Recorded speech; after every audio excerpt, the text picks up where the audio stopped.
Men don't like you instructing them. They prefer you suggest.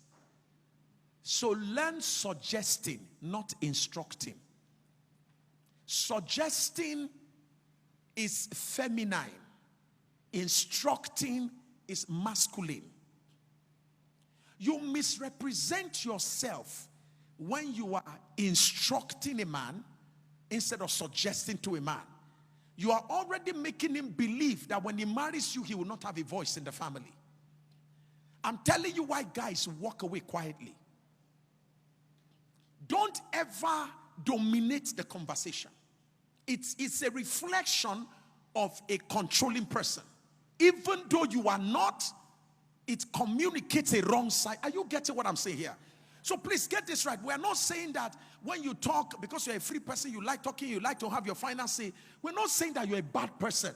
We're saying that perception, the perception that you communicate will be skewed in the eyes of a man.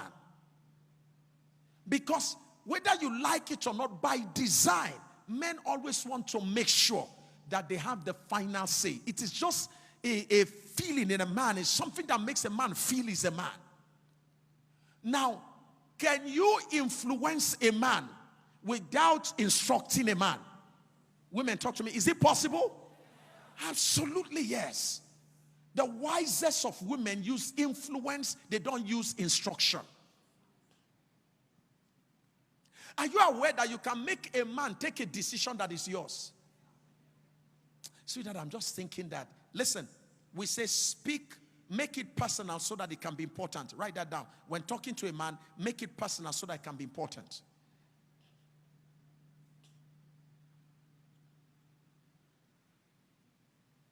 The way some of you are writing, I hope you're not going to write a book from this. If I catch that book and I notice it's my points. Okay, so, listen. In gender communication, when you are talking to a man, right? So you want a man to buy a house, right? You don't say, sorry, we need to buy a house. So we need to buy a house. Listen to me, I'm only telling you my mind. This is my mind. We have to buy a house. Me, I'm tired of this house. I'm tired. You need to buy a house now. A man will resent that kind of conversation. But think about this. Think about this. That's why the Bible says, a wise woman builds her house, a foolish one scattereth it down. How do you talk to a man? Sweetie, how are you?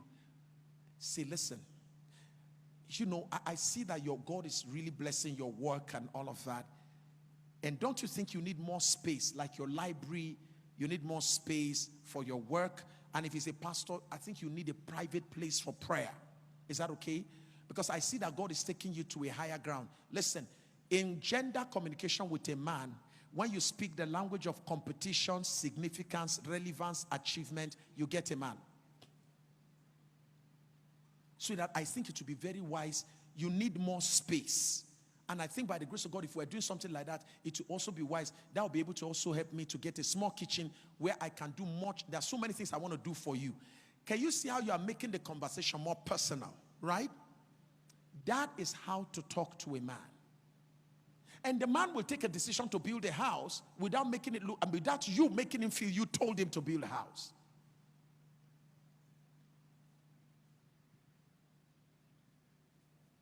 Toxic behaviors destroys relationships. Toxic behaviors destroys relationship. The way you behave. And I don't want to start mentioning specific behaviors, but you know people complain about your behavior. Stop fighting those complaints. Start giving attention to them. It was behavior that ended your previous relationship. It was attitude that ended the previous one. Stop blaming the people. There's a pattern. Deal with the pattern and the problem will stop.